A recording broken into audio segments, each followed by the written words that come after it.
Thank you, Chairman Carper, and thank you for calling today's hearing. And I think it will be very interesting. This is a topic I'm very passionate about, and I'm glad our committee is having this hearing on carbon capture, utilization, and storage, better known as CCUS. I also want to thank our witnesses, and I see our fellow senator down there, all the way down there, in preparation for introductions. Despite what headlines suggest, climate change is an area where we have found bipartisan solutions. Over the last few years, the committee has developed bipartisan legislation that protects the interests and livelihoods of our constituents no matter where they live or where they work. The EPW committee has led the way in developing climate win after climate win, from the Nuclear Energy Innovation and Modernization Act in 2018 to the Use It Act and AIM Act in 2020, to the climate title of the Surface Transportation Bill that was signed into law as part of the IIJA last year. We have performed well here, I think, at EPW. Both on the legislation in our committee and outside our jurisdiction, I want to recognize the leadership of Chairman Carper and Senator Whitehouse in those achievements. When it comes to CCUS, we've secured passage of the Future Act that significantly expands the 45Q tax credit for CCUS, enacted the previously mentioned Use It Act to require the Council on Environmental Quality to expedite the permitting and development of projects, and enacted the SCALE Act to support the transportation of carbon dioxide through additional financing tools. These are all important pieces of legislation now signed into law that are helping to enable a build-out of carbon capture technologies. Groups from the Intercontinental, and the chairman quoted from from them as well, Intergovernmental Panel on Climate Change at the UN, to the United States Department of Energy, have recognized that CCUS is an essential tool in reducing carbon dioxide emissions.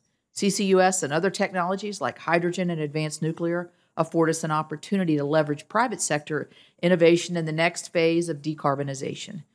Significant further reductions in emissions will come from private sector innovation, not from top-down government mandates.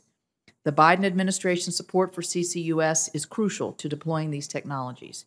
In particular, I'm encouraged that the administration has been actively working to implement the Use It Act.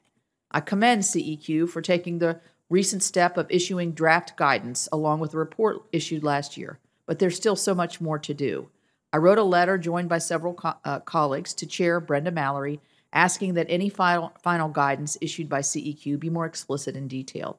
While my staff has been informed the interim guidance will not be updated based on comments submitted, I urge CEQ to reconsider this decision. The CCUS guidance needs to provide direction to federal agencies that will actually expedite project delivery, which was the intent of Congress. I also understand CEQ is finally starting the process to convene the task forces that were established in the bipartisan bill.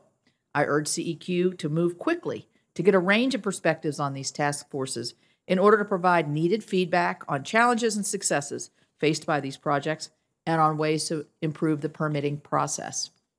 In addition to the Use It Act, I have been closely following the implementation of CCUS provisions in the IIJA. IIJA included the SCALE Act, a bill to support the build-out of infrastructure to transport carbon dioxide to locations where it can be used and manufactured or stored safely and securely underground. Pipeline infrastructure is essential to decarbonizing industrial clusters all around this country and moving the carbon to where it can be safely stored or used in products. The infrastructure bill also includes important funding for Class 6 wells, which is part of a program called the Underground Injection Control Program at EPA.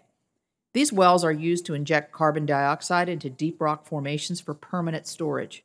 The Class 6 permitting program can be administered by EPA or by a state once EPA has granted primacy to the state. Part of the IIJA funding for Class 6 wells was included to help the agency process applications from states for primacy and enable states to administer their own programs. Right now, only 2 states have Class 6 carbon sequestration wells, North Dakota and Wyoming. Other states are following suit. Primacy is something that the state of West Virginia is working on and something the state of Louisiana has been working on as well. And I look forward to hearing more about their experience. In many states across the country, CCUS is on the cusp of a revolutionary leap in deployment.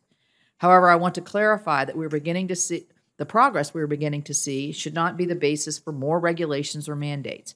Practically speaking, a heavy hand will stifle this nascent technology in the crib and prevent the emission reductions we have already seen are possible when the American economic engine is brought to bear on a problem, even one as big as climate change. Requiring CCUS also would not be lawful under the Clean Air Act's standard-setting provisions. I look forward to hearing from our panel. Again, thank you about what specific actions are being taken, the private, state government, and federal levels to advance deployment of CCUS, as well as what issues Congress should be focused on to reduce and maximize the opportunities of this exciting technology.